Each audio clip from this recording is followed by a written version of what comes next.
Hello students, let's see this question. The question has one assertion and one reason. आपको correct option choose करना है after understanding the question. Assertion कहता है both Grignard reagent and dialkyl cadmium reacts with acid chlorides to form tertiary alcohols.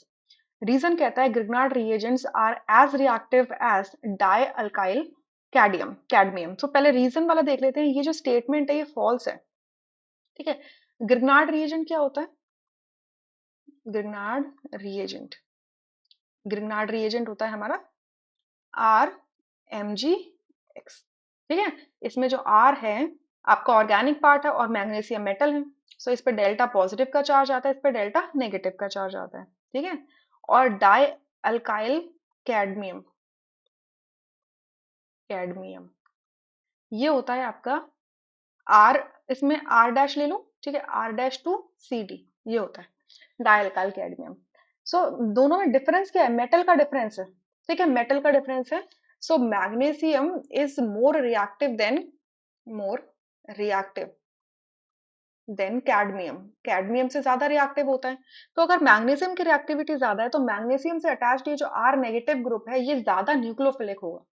और cadmium की reactivity क्योंकि कम है तो कैडमियम से अटैच्ड ये जो R डैश ग्रुप है इसकी न्यूक्लियोफिलिसिटी या इसकी रिएक्टिविटी कम होगी. तो हम ये कह सकते हैं कि ग्रिग्नार्ड रिएजेंट ज्यादा रिएक्टिव होता है और डाइअल्काइल कैडमियम लेस रिएक्टिव होता है. तो रीजन में लिखते हैं कि दोनों सेम रिएक्टिविटी के Grignard reagent are as reactive as dialkyl cadmium. तो ये गलत स्टेटमेंट हो गई है.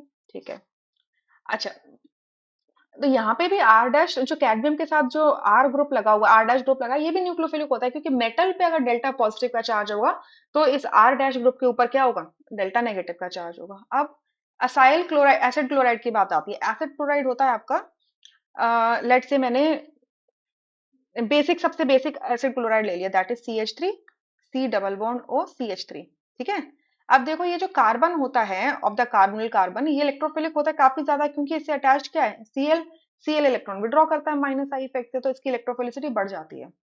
अब अगर इस पे आपका कैडमियम का रिएजेंट अटैक करता है डाइअल्काइल कैडमियम अटैक करता है तो ये यहाँ से क्या देगा आपको? CH3. देखो Cl नेगेटिव लीव कर जाएगा और यहाँ से बन जाएगा कीटोन.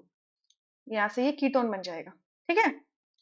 अच्छा, बट अगर इसमें ग्रिग्नार्ड रिएजेंट रिएक्ट करता है दैट इज RMgX तो ये सेम पहले तो आपका Cl नेगेटिव निकल जाएगा लीविंग ग्रुप है. आपका R माइनस ग्रुप क्या करेगा? कार्बन कार्बन पे अटैक करेगा, ऑक्सीजन पे नेगेटिव चार्ज आएगा वो रिवर्ट मारेगा और Cl नेगेटिव निकल जाएगा. तो कीटोन का फॉर्मेशन होगा फर्स्ट स्टेप में. ठीक है. बट ग्रिग्नार्ड रिएजेंट क्योंकि बहुत ज्यादा रिएक्टिव है तो कीटोन तक ये रिएक्शन नहीं रुकती है. ये रिएक्शन फर्दर जाती है क्योंकि अभी भी कार्बोनिल कार्बन प्रेजेंट है और रिएक्टिव ग्रिग्नार्ड रिएजेंट भी प्रेजेंट है. ठीक है.